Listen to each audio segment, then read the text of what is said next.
방금 읽은 본문 로마서 15장 말씀은 바로 앞장인 14장에 이어가지고 이제 그 교회 안에서의 대인 관계에 대한 권면의 말씀이 계속되는 것을 볼 수가 있는데요. 저는 오늘 본문 말씀 중에서 그 1절에 나오는 이 강한 자라는 이 표현이요, 믿음이 강한 우리는 마땅히 믿음이 약한 자의 약점을 담당하고 자기를 기쁘게 하지 아니할 것이라. 이 말씀에서 그 특이한 게 바울이 자기 스스로를 그 믿음이 강한 자라고 그렇게 밝히고 있다는 사실입니다. 이건 나는 믿음이 좋은 사람이다, 이걸 뭐 과시하고 자랑하기 위해서 그런 게 아니고요. 지금 본문의 흐름이 그 강한 자가 약한 자를 도와야 된다, 이런 맥락으로 흐르다 보니까 나는 믿음이 강한 자이기 때문에 믿음이 연약한 이웃을 도와야 할 책임이 있다, 바로 이 책임감에 관한 말씀으로 그렇게 스스로를 표현하고 있는 것입니다. 그래서 저는 이 1절 말씀을 읽으면서 그 목회자인 저 자신도 정말 하나님 앞에서 더 강해지기를 원한다, 하나님 더 강해지기를 원합니다, 그런 마음의 소원이 일어나는 것을 경험하게 됩니다.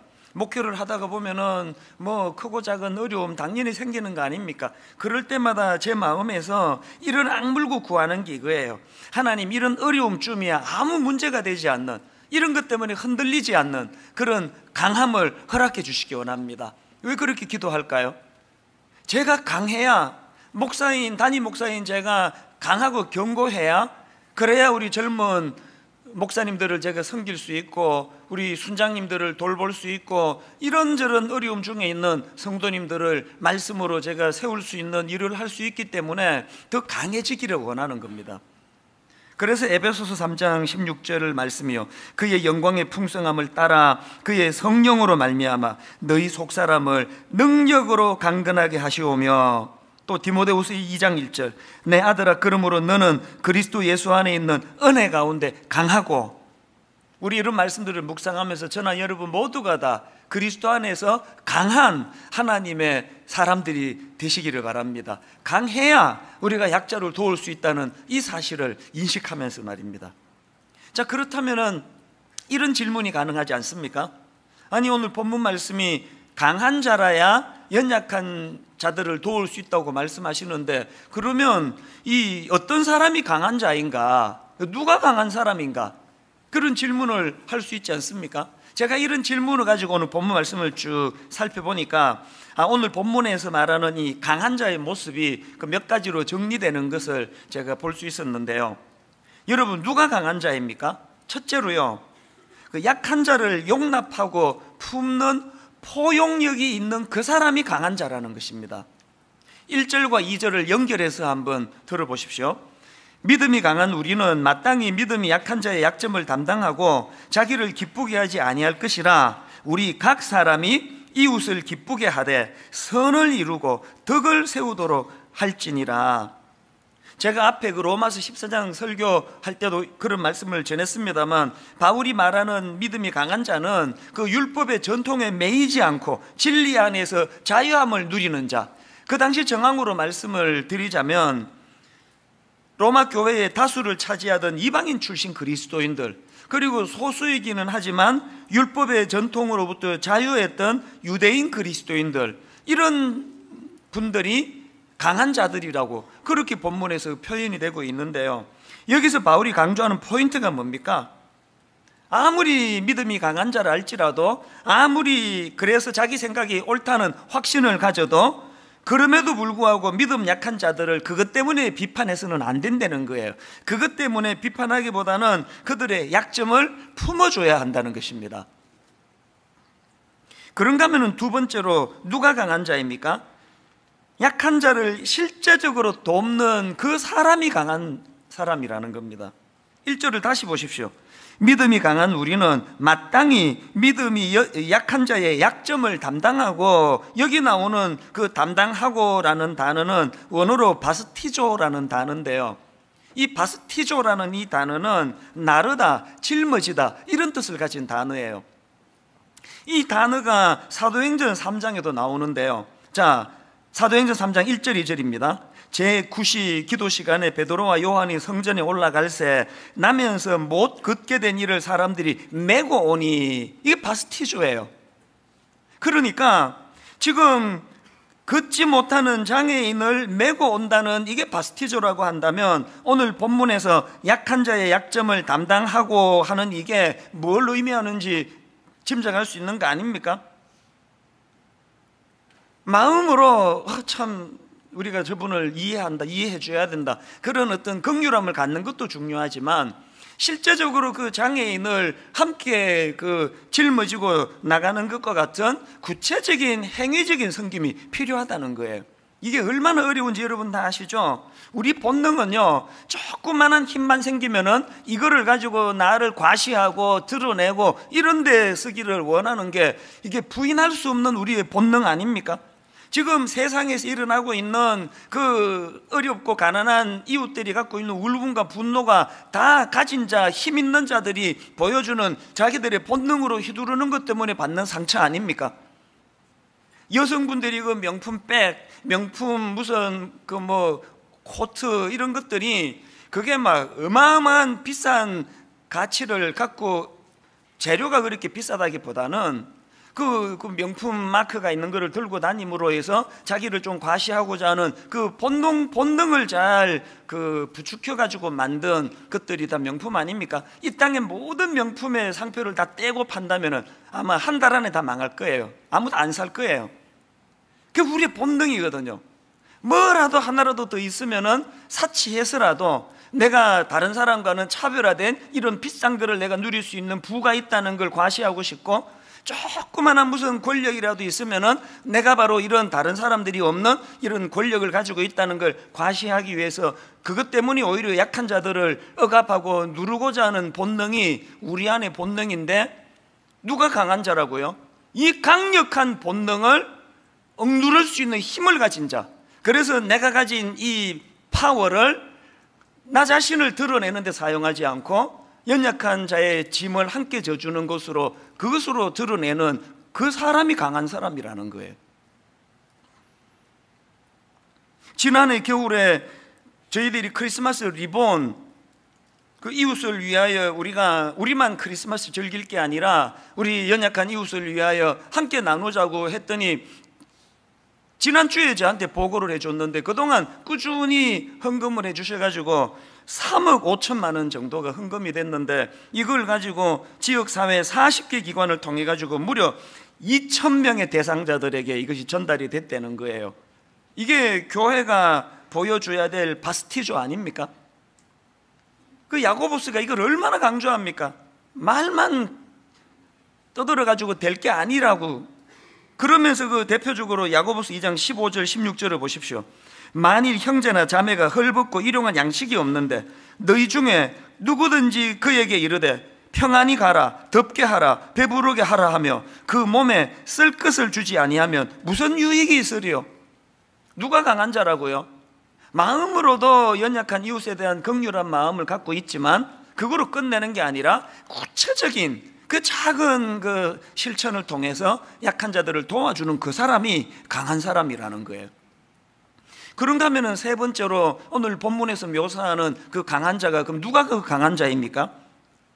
앞에서 말씀드렸듯이 마음으로도 연약한 자들을 용납하고 수용할 뿐만 아니라 실제적인 삶을 통해서 그 약한 자를 돕는 행위가 있는 그 사람이 강한 자인데, 세 번째는 거기다 덧붙여 가지고 그 모든 자기의 선한 생각과 행위가 그리스도로부터 나왔다는 사실을 인정하는 자, 그런 자가 강한 자라는 것입니다. 오늘 본문에서 바울의 전개를 보면은 그 약한 자를 도와야 된다, 섬겨야 된다 그러면서 계속 예수님을 결부시키는 것을 볼 수 있는데요. 자, 2절을 보십시오. 우리 각 사람이 이웃을 기쁘게 하되 선을 이루고 덕을 세우도록 할지니라. 그리고 3절, 그리스도께서도 그렇게 하셨다, 그거예요. 그리스도께서도 자기를 기쁘게 하지 아니하셨나니. 또 그런가 하면 5절입니다. 이제 인내와 위로의 하나님이 너희로 그리스도 예수를 본받아 서로 뜻이 같게 하여 주사. 우리의 모든 그런 약자를 돕고자 하는 그 마음의 동기는 그리스도를 본받아서 그리스도가 주시는 힘으로 이것이 가능하다는 거예요. 그런가 하면 또 한 가지요. 제가 1절에서 그 약한 자의 약점을 담당하고 할 때 이 담당하다가 그 짊어지다라는 뜻을 가지고 있다고 말씀을 드렸는데요, 이 바스티조라는 단어가 마태복음 8장에도 나옵니다. 자, 마태복음 8장 16절 17절입니다.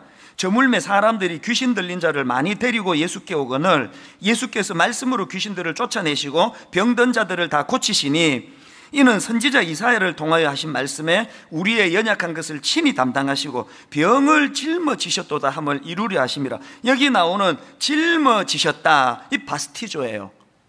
어떤 연관인지 아시겠습니까? 먼저 주님께서 우리를 긍휼히 여기시는 그 긍휼하심으로 병든 자를 고쳐주시는 그 본을 보여주셨고, 그 은혜를 우리가 먼저 받고 우리의 모든 선한 약자를 돕고자 하는 그 행위의 근원에는 먼저 행하신 그리스도를 본받고자 하는 마음이 내포되어 있다는 것을 잘 인식하는 사람, 그런 사람이 강한 자예요. 왜 강한지 아십니까? 이런 사람은 과시가 없어요. 자기 자랑이 없습니다. 거품이 없습니다.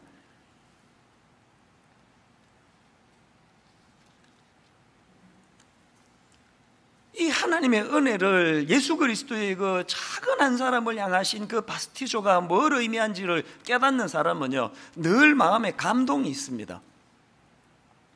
지난주에 저는 그 제주도를 다녀왔는데 막 엄청 은혜를 받고 왔습니다.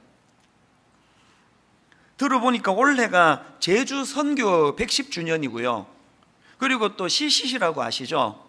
그 대학생 그 캠퍼스 사회가는 참 좋은 그 선교단체인데요, 그 CCC 창립 60주년이래요.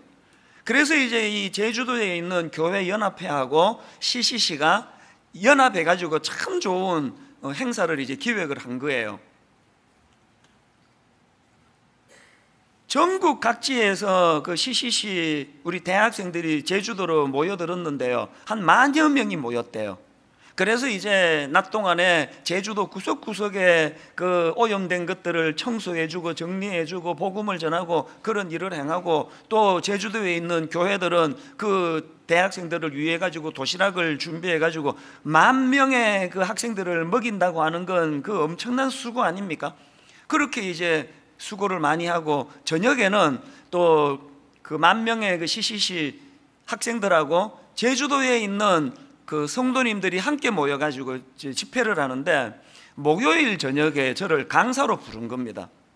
그래서 제가 이제 말씀을 준비하고 쭉 그렇게 기다리고 있었는데요, 그 여러분 다 아시지만 지난주에 그 일기예보를 보니까 갑자기 제주도에 그 비가 얼마나 많이 오는 예보가 있어요. 장마가 시작이 돼가지고요. 그래서 제가 월요일부터 바짝 긴장해가지고 이제 일기예보를 계속 이렇게 주시를 하니까 하필 제가 말씀을 전하는 목요일 날 비가 엄청 온다는 거예요. 이게 왜 문제가 되는가 하면은요, 그 학생과 제주도의 성도님 합쳐서 뭐 한 20,000여 명 정도가 지금 모이는데 야외에서 모이는 거예요. 야외에서. 한번 생각을 해보세요. 제가 이제 이 말씀을 전하러 나갔는데 막 폭우가 쏟아지면은 그 20,000명의 그 성도들이 어디로 피해야 됩니까? 그 말씀에 집중이 되겠습니까? 막 계속 마음이 제가 불안해가지고요, 우리 순장님들한테 기도해달라고, 비 오지 않게 해달라고 기도해달라고 부탁을 하고 그렇게 노심초사하면서 시간을 보냈는데, 목요일날 딱 당일날 내려가가지고 보니까 집회가 시작이 되는데 비가 막 엄청 오고 있는 거예요. 그 기도를 안 하신 것 같아. 이건 농담이고요, 많이 하셨다는 그 이야기를 다 들었습니다. 어쨌든 이 비가 안 그치니까 이게 걱정이 점점 많아지는 거 아닙니까? 그래서 이제 그 집회 전에 그 관계자 되시는 목사님들하고 함께 식사를 하는데 제 마음은 밥 먹다가 계속 바깥에 날씨, 그리고 또 대화도 계속 이제 그 비 오면 어떡하느냐는 식으로 이렇게 유도를 하면서 대화를 하니까 그 CCC 대표 목사님께서 그게 좀 안쓰러웠나 봐요. 그분이 그 저한테 무슨 얘기를 하시냐 하니까, 목사님 비 오는 거 아무 걱정하지 마세요. 우리 그 CCC 학생들은 그 매 여름 수련회 때가 늘 장마래요, 장마. 그래서 매 야외 예배에 뭐 장마를 안 겪는 날이 없답니다. 한 번은요, 집회하고 있던 그 기간인데 바람이 그 태풍이었던 것 같아요. 얼마나 바람이 불었는지 컨테이너가 날아가는 걸 자기가 봤대요.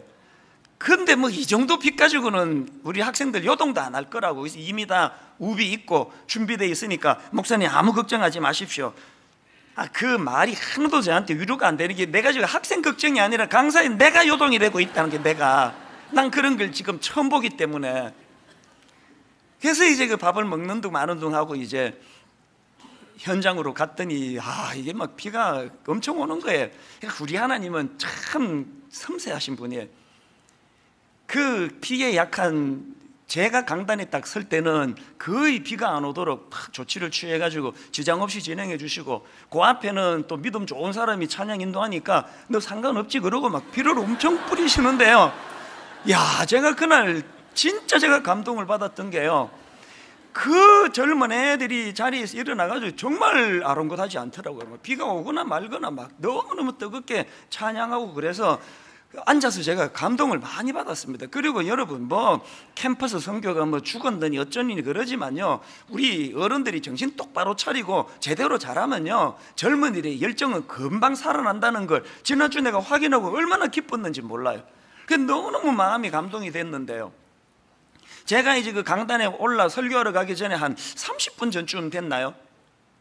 어떤 여학생 하나가 이제 가까이 오더니요, 목사님 오시면 내가 꼭 만나 뵙고 제가 말씀을 드리고 싶은 게 있었다 그러면서, 이렇게 이제 저는 앉아 있고 뒤로 이렇게 자매가 와서 이야기를 시작하는데 보니까요, 눈물이 이렇게 뚝뚝뚝뚝 떨어지는 거예요.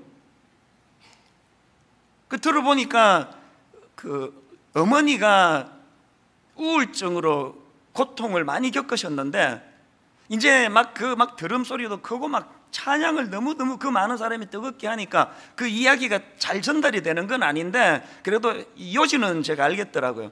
그 어머니가 그 우울증으로 고통하던 동안에 하나님이 그 목사님 말씀을 듣게 해주셔가지고 그거로 위로를 받고 힘을 얻고 뭐 치유가 되고 그런 내용이었던 것 같아요. 그런데 그런 내용보다도 그 하나님의 은혜에 대한 감격으로 눈물이 뚝뚝뚝 떨어지는 그게 굉장히 인상적이었습니다.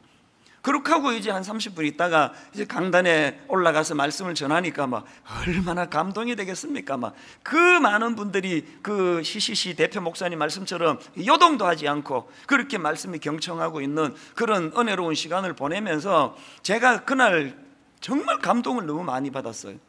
제주도 성도님들도 감동이 되고 그 CCC 학생들도 감동이 되고, 그렇게 하고 이제 분당에 올라왔는데 참 놀라운 건 뭐냐 하면은요, 제가 그 하루 동안에 그 수많은 사람들 앞에서 받았던 감동이 얼마나 다양하고 많겠습니까? 그런데요, 하나님이 꼭 무슨 깔때기로 그 감동을 이렇게 그 축약시켜 주시는 것처럼요, 점점 내 감동이 모아지는 하나가 있는데, 그게 뭐냐 하니까 그 수많은 젊은이들과 성도들의 찬양과 함성과 예배와 이런 것들보다 포커스가 어디로 가느냐, 그 30분 전에 만났던 그 자매의 눈물이 뚝뚝뚝뚝 떨어지는 게 머리에 점점 강하게 각인이 되는 거예요. 왜 이게 각인이 됐을까요? 사실대로 말씀드리면요, 그날 한 2만 명이 모였다, 뭐 어제 제가 또 검색을 해보니까 한 3만 명 모였다고 그렇게 또 나와 있더라고요.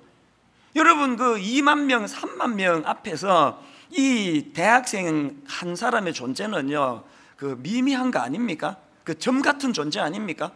그런데 제 마음에서 하나님이 주시는 감동은 그 한 사람의 눈물로 자꾸 집중하게 하시는 거예요. 아까 예수님께서 그 바스티조,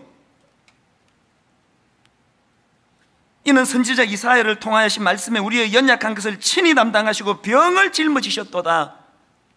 그 주님의 이 모습이 막 여러 사람 막 2만 명 3만 명 막 대량으로 고쳐내고 하는 이런 데 집중하지 않으시고 그 한 사람 한 사람에게 마음을 가지고 그를 품어주시는, 이게 제주도에서 하나님이 저에게 주시는 메시지였던 것 같아요.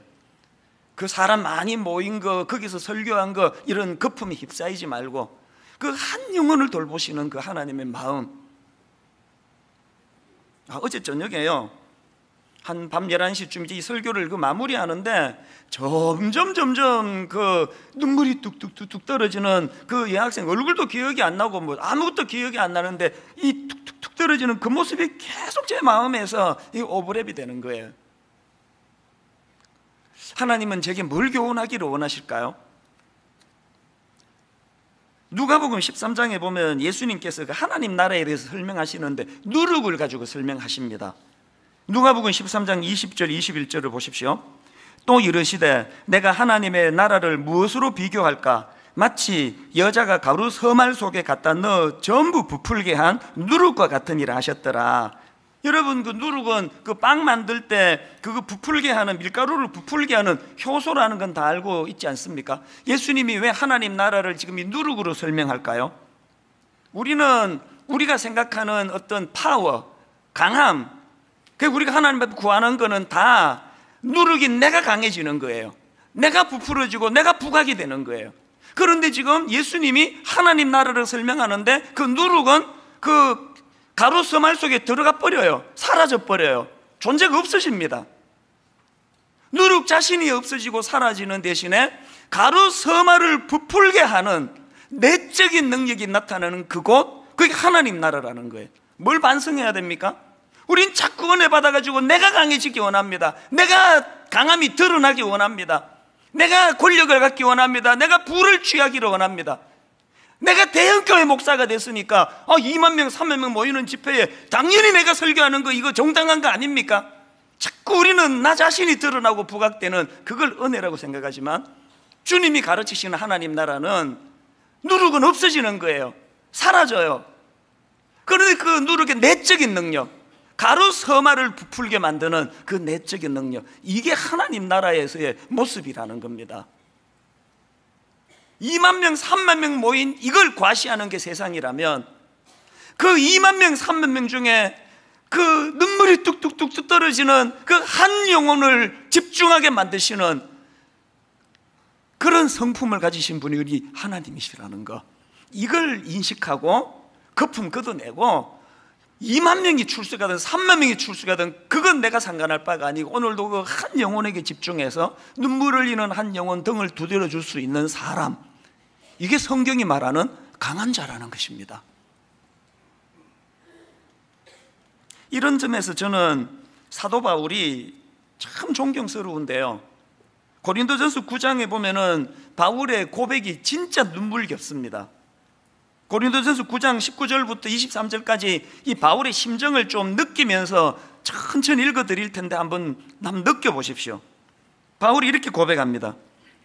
내가 모든 사람에게서 자유로우나 스스로 모든 사람에게 종이 된 것은 더 많은 사람을 얻고자 함이라. 그러면서 구체적인 자기의 마음 상태를, 사례를 이렇게 이야기합니다. 20절부터예요. 유대인들에게 내가 유대인과 같이 된 것은 유대인들을 얻고자 함이요, 율법 아래에 있는 자들에게는 내가 율법 아래에 있지 아니하나 율법 아래에 있는 자같이 된 것은 율법 아래에 있는 자들을 얻고자 하며, 율법 없는 자에게는 내가 하나님께는 율법 없는 자가 아니요 도리어 그리스도의 율법 아래에 있는 자이나 율법 없는 자와 같이 된 것은 율법 없는 자들을 얻고자 함이라. 약한 자들에게 내가 약한 자와 같이 된 것은 약한 자들을 얻고자 하며, 내가 여러 사람에게 여러 모습이 된 것은 아무쪼록 몇 사람이라도 구원하고자 함이니 내가 복음을 위하여 모든 것을 행함은 복음에 참여하고자 함이라. 세상은요 이런 사람을 제일 싫어해요. 줏대도 없고, 그럼 뭐 이런 사람 만나면 나 이런 사람이다, 저런 사람 난 저런 사람이다. 진보적인 성향을 가진 사람에게는 자기가 진보적인 사람인 것처럼 이야기하고, 보수적인 성향을 가진 사람을 만나면 자기가 보수인 것처럼 이야기하고, 세상은 이런 사람을 제일 싫어해요. 바울이 자기가 그런 사람으로 살았다는 거예요. 유대인을 만날 때는 내가 유대인으로서 율법을 강조하는 사람에게 난 그로부터 자유했지만 나 역시도 율법을 중요하게 여기는 사람처럼 그렇게 대했다. 이런 걸 사람들은 줏대도 없고, 이런 걸 사람들은 자존심도 없고, 이런 사람들에 대한 비난이 많은 걸 바울이 왜 모르겠습니까만, 바울이 왜 그럼에도 불구하고 그런 이상한 모습을, 태도를 취할 수밖에 없었다고요? 본인이 고백하지 않습니까? 내가 여러 사람에게 여러 모습이 된 것은 아무쪼록 몇 사람이라도 구원하고자 함이니.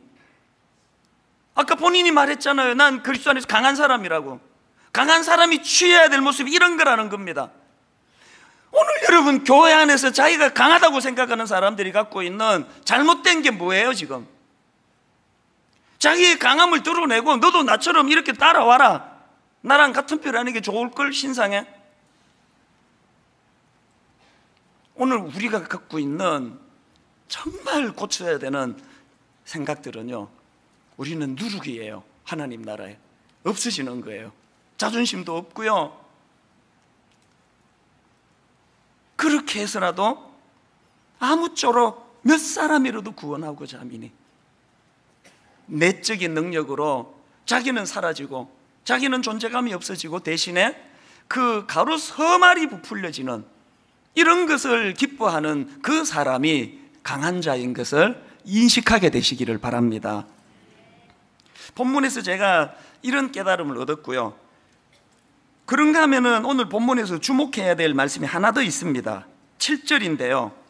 그러므로 그리스도께서 우리를 받아 하나님께 영광을 돌리신 것 같이 너희도 서로 받으라. 이 7절 말씀이 왜 중요한가 하면은요, 그 김도현 교수님 책에 보니까요, 이 로마서 15장 7절부터 13절 말씀은 그 로마서의 후반부 말씀드렸죠. 1장부터 11장까지는 로마서 전반부 교리고요, 12장부터 16장까지는 바울의 그 교리의 감격을 가지고 있는 기독교 윤리, 적용이라고 말씀드렸는데, 지금 오늘 본문 로마서 15장 7절부터 13절의 의미는요, 12장부터 진행되어 온 바울의 모든 권고의 결론에 해당되는 말씀이라는 겁니다.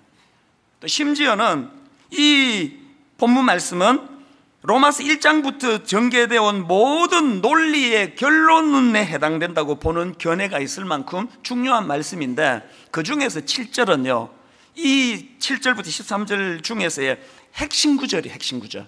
자, 그런 의미로 다시 한번 보시겠습니까? 7절을요. 그러므로 그리스도께서 우리를 받아 하나님께 영광을 돌리신 것 같이 너희도 서로 받으라. 지난주 말씀드렸죠. 생각이 다르고 개념이 다르고 음식을 누구는 소중히 여기고 누구는 개의치 않고 먹고, 그렇게 다른 게 많다 할지라도 내치지 말고 그를 품고 받으라는 말씀이 7절 말씀인데, 제가 주목하는 거는요, 그 앞에 나오는 말씀이에요. 자, 7절을 다시 한번 보십시오. 그러므로 그리스도께서 우리를 받아 하나님께 영광을 돌리신과 같이, 그리스도께서 우리를 받아, 먼저 우리를 받았습니다. 그리스도께서 자격 없는 우리를 받아 하나님께 영광을 돌리신 것 같이 너희도 서로 받으라는 거예요. 내가 나랑 생각이 다르고 개념이 다른 사람을 받아들일 수 있는, 그를 용납할 수 있는 근거가 먼저 자격 없는 나를 거두어 주신 하나님의 은혜에 대한 감격의 회복으로부터 나온다는 거예요. 그러면서 이제 본문의 쭉 전개가 7절 다음에 8절을 보십시오.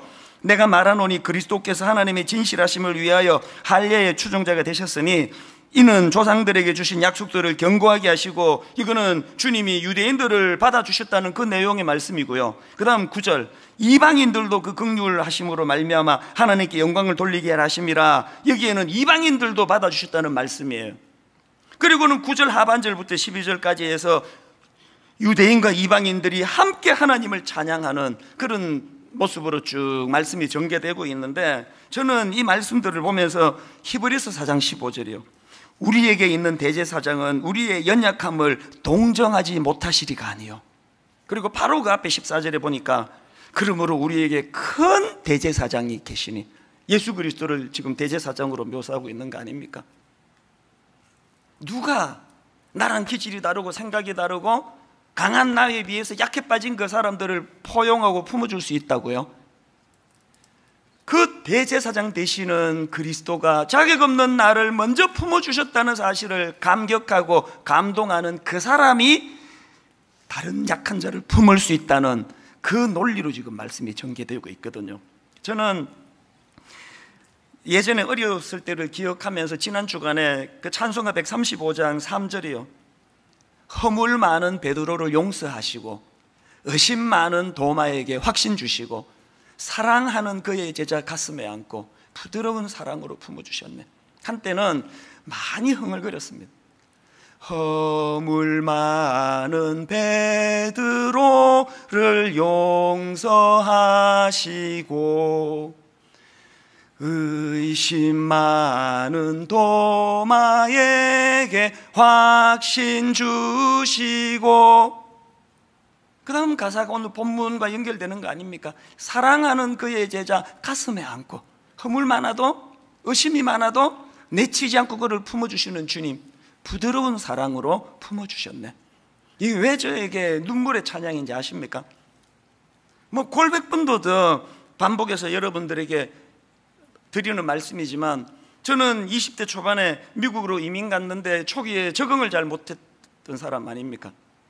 그때 생각해 보면은요, 육체적으로는 너무너무 힘들었었는데 대학교 2학년을 마치고 졸업 안 하고 미국으로 갔으니 미국 대학교에 입학을 해야 되는데 영어가 실력이 안 되는 거예요. 아버지는 돌아가셨으니 학비 대줄 사람은 없고 제가 돈을 벌어가면서 학교를 다녀야 되는데 영어를 못하니까 거의 직장 막노동을 구하는데 체력이 약해가지고 아침에 막노동하러 출근하려고 세숫대야에 여기 세수하다가 비릿해서 눈 떠보면은 시뻘건 피가 그 싱크대 그 세숫대 위에 흥건한 게 일주일에 5번, 6번이었습니다. 맨날 두통에 시달리고. 그때를 생각해 보면은요, 이렇게 육체적으로 힘든 죽을 것 같은 그것도 괴로웠지만 절망적으로 저를 힘들게 했던 거는 거절감이에요. 거절감. 너무 초라하니까. 수요일 오후쯤 되면은 막노동하는 사장님이 부르세요. 미국은 보통 토요일 날 뭐 주 6일 일했으니까 토요일 날 보통 그 주급을 주는데 수요일 날 와서 봉투를 주면서 내일부터 나오지 말라는 거예요. 억지로 딴 데 취직을 하면 목요일쯤 또 봉투를 주면서 공부 계속하지, 그 체력 갖고는 이런 일 못한다고 나오지 말라는 거예요. 그 거절감이 얼마나 쓰라린지 아세요? 그 어린 나이에 죽고 싶을 정도로 그 거절감의 상처를 가지고 살았던 전데요, 그때 사람들은 기능적으로 저를 보고 저를 내치고 저를 품어주지 않고 그 거절감으로 아프게 만들었는데 저 찬양 그대로예요. 허물 많은 베드로를 용서하시고 의심 많은 도마에게 확신 주시고 사랑하는 그의 제자 가슴에 안고 부드러운 사랑으로 품어주셨네. 조건 없이 자격 없이 제 존재를 귀하게 보시고 저를 품어주셨던 주님의 그 은혜에 감격이 돼가지고 그 30 몇 년 전에 있었던 23살 때 있었던 그 은혜가 지금도 잊혀지지 않아서 그 감격의 힘으로 지금까지 제가 목회를 하고 있는 거 아닙니까? 여러분, 누가 연약한 자들을 품어줄 수 있다고요? 선행해서 자격 없는 나를, 거절감으로 상처가 많은 나를, 내가 생각해도 이렇게 영어도 못하고 몸도 약한 나를 받아줄 데가 없는 게 당연하다고 생각하는 나를 허물 많은 베드로를 용서하시고 의심 많은 도마에게 확신 주시고. 지난주 화요일인데요, 순장반에서 이제 그 찬양을 하는데 담당 목사님이 이 찬양을 부르는데 너무너무 가슴이 뜨거워졌습니다. 여호와 우리 주여, 주의 이름이 온 땅에 어찌 그리 아름다운지요. 주의 손가락으로 지으신 주의 하늘과 주가 베풀어 주신 달과 별을 내가 보오니 사람이 무엇이간데 주께서 저를 생각하시며 인자가 무엇이간데 저를 권고하시나이까. 이 찬양은요, 다윗이 쓴 시편 8편을 가지고 만든 찬양인데 시편 8편을 집에 가서 한번 묵상해 보세요. 다윗이 앞부분에는 하나님의 광대하심을 노래합니다. 그분이 만드신 놀라운 우주를 찬양을 먼저 합니다. 주의 손가락으로 지으신 주의 하늘과 주가 베풀어 두신 달과 별들을 내가 보오니 그 하나님과 하나님의 창조물을 찬양하고 난 다음에 그 위대하신 하나님이 나를 어떻게 거두어 주시는가를 바로 그 다음에 이렇게 노래하는 거 아닙니까? 사람이 무엇이간데 주께서 저를 생각하시며 인자가 무엇이간데 저를 권고하시나이까. 20대 초반에 저를 가장 힘들게 했던 것은 거절감이었는데 우주를 창조하신 그 하나님이 이런 나 같은 것을 조건 없이 거두어 주시는 그 은혜를 제가 경험하고, 그 은혜의 감격이 살아날 때마다 다소 저를 힘들게 하는 어떤 성도가 있다 할지라도, 저에 대하여 모함하고 다니는 어떤 사람이 있다 할지라도, 그런 사람조차도 품어내려고 애를 쓰게 만드는 모든 원동력은 이 감격이 살아날 때에만 가능하더라고요. 결론을 이렇게 맺기 원합니다. 두 가지 말씀드렸습니다. 여러분, 우리 강한 자가 돼야 돼요. 더 강해지기를 원합니다. 그래야 약한 자를 도울 수 있습니다. 두 번째 뭐예요? 그 일이 가능하기 위하여 우리에게 필요한 것, 우리가 회복해야 될 것, 자격 없는 나를 받아주시고 용납해 주신 그리스도의 사랑에 대한 감격을 회복하는 것. 오늘 이 두 가지를 놓고 이 찬양 우리 같이 한번 불러보기를 원합니다. 여호와 우리 주여, 주의 이름이 온 땅에 어찌 그리 아름다운지요, 어찌 그리 아름다운지요. 여러분이 시편 8편에 흐름과 줄거리를 머리로 그리시면서 우리 한번 같이 찬양을 불러보기 원합니다. 이렇게 찬양하기 원합니다. 여호와 우리 주여, 주의 이름이 온 땅에, 여호와 우리 주여, 주의 이름이 온 땅에 어찌 그리 아름다운지요, 어찌 그리 아름다운지요, 여호와 우리 주여, 여호와 우리 주여, 주의 이름이 온 땅에 어찌 그리 아름다운지요, 어찌 그리 아름다운지요. 하나님의 광대하심을 이렇게 노래합니다. 주의 손가락으로 지으신 주의 하늘과, 손가락으로 지으신 주의 하늘과, 주가 베풀어 두신 달과 별 내가 보니,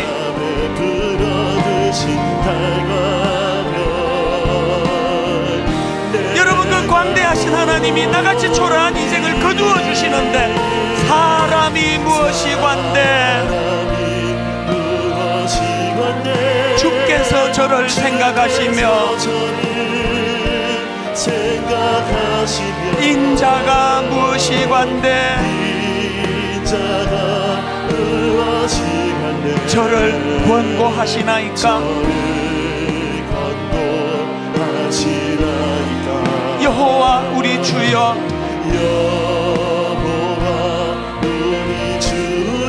주의 이름이 온 땅에 어찌 그리 아름다운지요, 어찌 그리 아름다운지요. 이 찬양 우리 한 번 더 부를 텐데 한번 자기를 돌아보면서 부르면 좋을 것 같아요. 제가 아까 육체적으로 힘든 거, 막노동하는 것보다 더 힘든 게 거절감이라고 말씀을 드렸는데요, 오늘 여러분 우리가 힘든 거 다 그거 아닙니까? 심지어 가장 가까운 사랑하는 남편에게, 아내에게 가장 많이 받는 상처가 거절감 아닙니까? 심지어는 부모님에게, 시어머니에게, 심지어 며느리에게, 심지어는 나이 들어가는 부모들, 어린 자녀들에게 그 거절감의 아픔. 왜? 사람들은 나를 기능으로 다가오니까. 기능이 약해지면 찾아오는 게 거절감. 이 거절감의 상처로 허덕이는 저희들을 위하여 주님은 우리를 기능으로 보지 아니하시고 존재로 보셔서 우리를 거두어 주시는 그 은혜를 경험하고 그 감격이 있기 때문에 우리도 연약한 누군가를 용납하고 품어줄 수 있다는 그 바울의 7절 말씀을 우리가 기억하면서 먼저 우리가 하나님 거절감이 치유되기를 원합니다. 그런 마음으로 우리 한 번 더 이 찬양을 부르기를 원하는데요, 가사를 기억하시면서 여호와 우리 주여, 여호와 우리 주여, 주의 이름이 온 땅에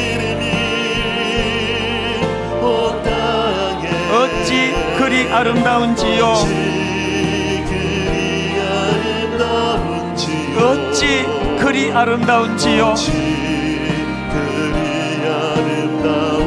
하나님의 광대하심을 노래합니다. 여호와 우리 주여, 주의 이름이 온 땅에 어찌 그리 아름다운지요.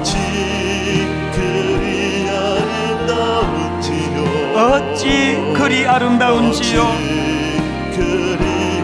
하나님의 피조 세계를 찬양합니다. 노래합니다. 주의 손가락으로 지으신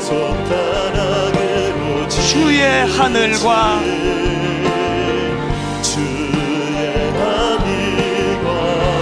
주가 베풀어 두신 달과 별,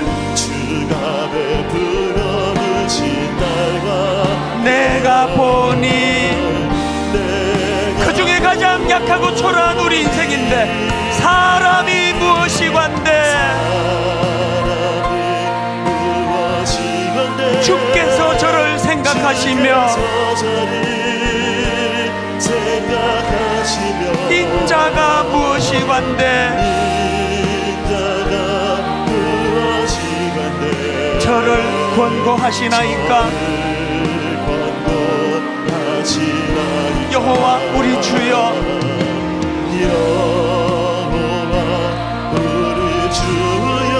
주의 이름이 온 땅에 어찌 그리 아름다운지요. 어찌 그리 아름다운지요. 여호와는 나의 빛이요.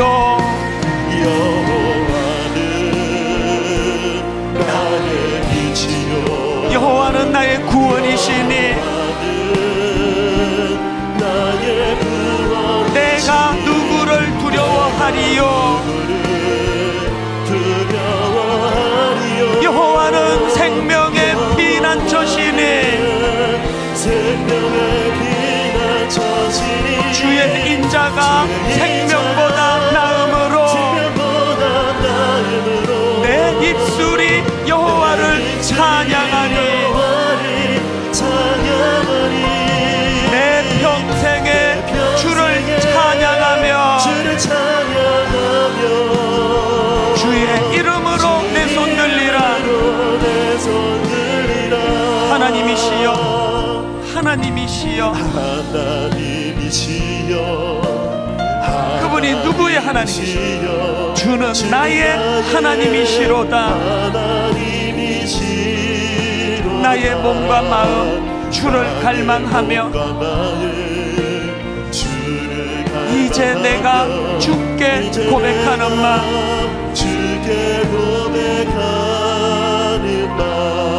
여호와는 나의 빛이요.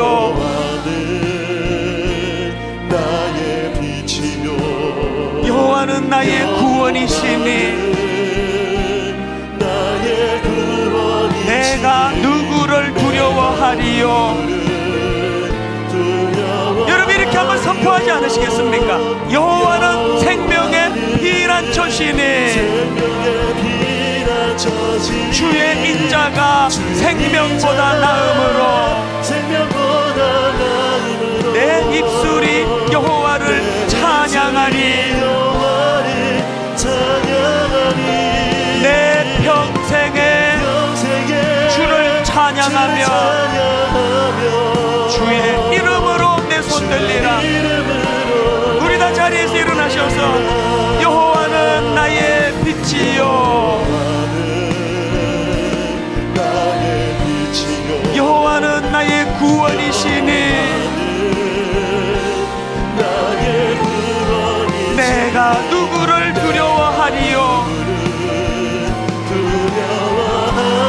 여호와는 생명의 피난처시니 주의 인자가 생명보다 나음으로 내 입술이 여호와를 찬양하니 내 평생에 주를 찬양하며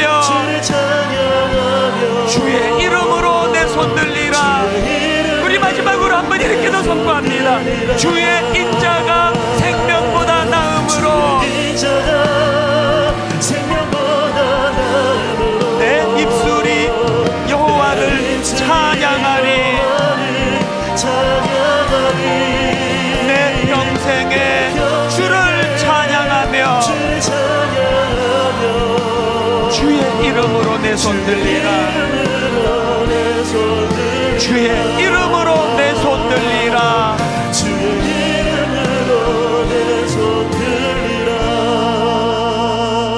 두 가지 놓고 기도하기 원합니다. 하나님, 강한 자가 되고 싶습니다. 강한 자가 되기를 원합니다. 어지간한 상처에는 흔들리지 않는 강한 자가 되기 원하는데, 아버지, 제가 강한 자가 되어 연약한 자의 짐을 함께 져주기를 원합니다. 두 번째 제목이 뭘까요? 아버지, 그 일이 가능하기 위하여 자격 없는 나를 조건 없이 거두어 주신 그 은혜에 대한 감격이 회복되기를 원합니다. 어떤 은혜로 주님이 나를 거두어 주셨던가, 이 두 가지를 놓고 우리 한번 통성으로 우리 안에 치유를 주님 앞에 사모하며 같이 기도하시겠습니다. 같이 기도하십니다. 살아계신 하나님 아버지, 강한 자가 되기를 원합니다. 강한 자가 되고 싶습니다.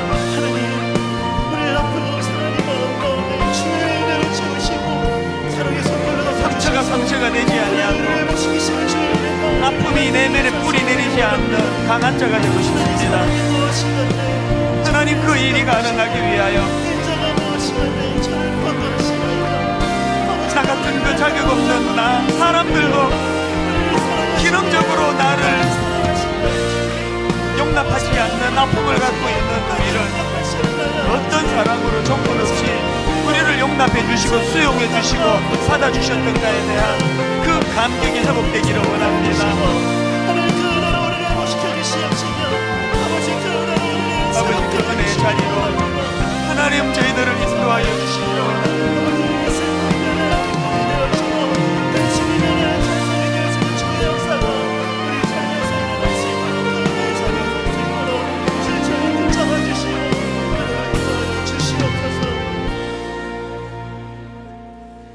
하나님, 이번 한 주간 허물 많은 베드로를 용서하시고 의심 많은 도마에게 확신 주시고 사랑하는 그의 제자 가슴에 안고 부드러운 사랑으로 품어주셨네. 자격 없는 제자들을, 자격 없는 저희들을 품어주시는 그 주님의 받아주심의 은혜를 저희들이 다시 한번 그 감격을 회복하고 그 감격의 힘으로 우리도 아버지 강한 자가 되어 연약한 자들을 품어주고 용납할 뿐만 아니라 그들의 짐을 함께 져주는 하나님이 기뻐하시는, 주님이 말씀하시는 그 강한 자가 되도록 이번 한 주간 인도하여 주시옵소서.